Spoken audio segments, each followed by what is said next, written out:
Today, we're going to peek inside one of the most important technologies of our time, the battery. We're going to explore this incredible technique that works almost like a doctor's stethoscope, letting us figure out what's happening inside a battery, what's working, what's not, all without ever having to tear it apart. You know, from our cars to our power grid, batteries are everywhere. But they aren't just simple boxes of energy. They're actually these incredibly intricate electrochemical engines where everything, performance, health, how they age, is decided by all these complex things happening at a microscopic level. And that, right there, is the million-dollar question. I mean, if we want to build better batteries, make them safer, and actually predict how long they'll last, we need to be able to diagnose problems while they're happening. But you can't just crack one open. That's destructive and, honestly, just not practical most of the time. So this is where this really cool technique comes into play. It's called Electrochemical Impedance Spectroscopy, or EIS for short.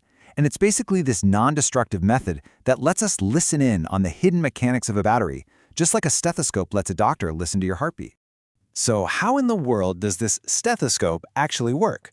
Well, it all comes down to sending a tiny, very specific signal into the battery, and then listening really, really carefully to how it responds. So at its heart, this is the textbook definition. Instead of the steady DC power you're used to when you use a battery, EIS uses a tiny little bit of alternating voltage. You can almost think of it like tapping on the battery with different rhythms. And by sending in these signals across a huge range of frequencies, some super fast, others really slow, we can poke and prod all the different processes going on inside because each of those processes responds at its own unique speed. So, picture this. We're just gently wiggling the system. This wiggle is a tiny voltage that goes up and down smoothly, like a sine wave. And it's kept really, really small. We're talking just 5 to 20 millivolts, because we want to get a nice, clean, linear response. We don't want to actually change the battery we're trying to study. Okay, now here is where it gets really interesting. The battery wiggles back at us. It produces a current that's at the exact same frequency we put in. But, and this is the important part, two things have changed. First, the height of the response wave, its amplitude, is different. And second, and this is absolutely crucial, it's shifted in time. There's a little time lag. We call that a phase shift, and it's the combination of that change in amplitude and this phase shift that holds all the diagnostic info we're after. And that brings us to the final piece of the puzzle. You remember Ohm's law, right? Resistance is just voltage divided by current. Well, impedance is kind of the same idea. It's the input voltage signal divided by the output current signal. But unlike simple resistance, we also have to account for that time lag, that phase shift. And to capture both the amplitude change and the phase shift in a single value, we can't use a simple number. We need a complex number, one that has two parts, a real part that acts like pure resistance, and an imaginary part that captures all those time delay effects. Okay, so we've got all this complex impedance data from all these different frequencies. How on earth do we make sense of it all? Well, what we need is a map. We need a way to see what's going on. And this right here is probably the most common map in the entire world of EIS. It's called a Nyquist plot. So on the horizontal axis, you've got the real part of the impedance, things that behave like simple resistors. And on the vertical axis, you've got the imaginary part, which is all about those time delay effects, like surfaces charging and discharging. The big takeaway here is that different physical things happening inside the battery make very distinct shapes on this map. See that semicircle? That often represents how hard it is for charge to get from the electrode into the electrolyte. And that straight 45-degree line at the end? That usually tells us something about how easily ions are moving around over longer distances. Now, the Nyquist plot is super popular, but it has one little drawback. You can't explicitly see the frequency. That information is kind of hidden in the curve. And that's where its buddy, the Bode plot, comes in handy. It shows the exact same data, but it plots the impedance and that phase shift directly against the frequency. This makes it way easier to see which processes are happening at high speeds versus which ones are happening at low speeds. All right, so we've got these plots, right? These weird semicircles and lines. But what do they actually mean physically? To figure that out, we have to translate them. We need to learn a new language, the language of equivalent circuits. So the whole idea here is to take all the complex physical and chemical things happening inside the battery, ions moving through liquid, reactions happening at surfaces, and represent them with a simple combination of electrical components we already understand, resistors, capacitors, and a couple of other special elements.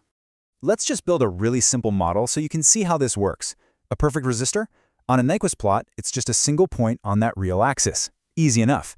Now, what if we want to model something like charge transfer happening at an electrode? Well, we use a resistor and a capacitor in parallel. And look at that. This combination creates a perfect semicircle.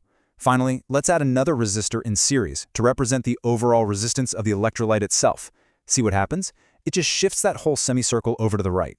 So by combining these simple building blocks, we can start to recreate the shapes that we actually see in our real experiments. Of course, real-world systems are always a little bit messier, right? Electrode surfaces aren't perfectly smooth, and that can kind of squish or depress those semicircles. So to account for that, we often use something called a constant phase element instead of a perfect capacitor. Oh, and remember that 45-degree line we saw earlier? The one that represents ions diffusing through the electrolyte? We modeled that with a special component called a Warburg element. Okay, so now that we've got this awesome toolkit, let's put it to work. We can use it to compare totally different kinds of batteries. For example, the traditional liquid electrolyte batteries that are in most of our devices today versus the next generation all-solid-state batteries everyone is so excited about. So, in a regular lithium-ion battery, you have ions moving through a liquid. The main things slowing them down, the main impedances, are the resistance of that liquid, the charge transfer at the solid-liquid interface, and diffusion. But in an all-solid-state battery, the ions have to hop through a solid crystal lattice. This brings in a whole set of new potential roadblocks and new sources of impedance, like the boundaries between all the tiny crystal grains in that solid and the challenge of getting two solids to touch perfectly. And this is where EIS is just so powerful. This Nyquist plot here is for a solid-state electrolyte. By using one of those equivalent circuit models, researchers can actually break this plot down into different semicircles. That first little semicircle, that represents ions moving through the crystal grains themselves. And that second, bigger one, that's the resistance they feel when they try to cross the boundaries between the grains. Being able to separate and actually measure that grain boundary resistance, that is absolutely key to engineering better solid-state batteries. It's amazing. So we've gone from the initial wiggle all the way to a final circuit model. But why does all this matter? I mean, what's the real-world impact? Well, the applications are just huge. Because it doesn't destroy the battery, you can use it for quality control right on a production line. It lets us watch a battery degrade in real time, helping us understand exactly how they age. That data can then be fed into the battery management systems inside electric vehicles to give a way more accurate picture of the battery's health. And of course, like we've seen, it's just a completely essential tool for researchers who are developing the next generation of battery materials. And you know, the power of EIS goes way beyond just batteries.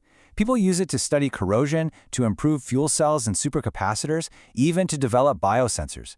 It's an incredibly versatile technique for looking at any system where charge has to move across some kind of interface.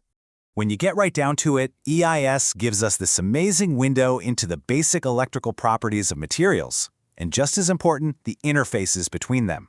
Because it's at those interfaces where so much of the important action and the degradation really happens. So, the next time you think about the future of energy, just remember this incredibly powerful diagnostic tool, this electrochemical stethoscope. This is how we're going to listen to, understand, and ultimately build the safer, longer-lasting, and more powerful batteries that our electric future really depends on.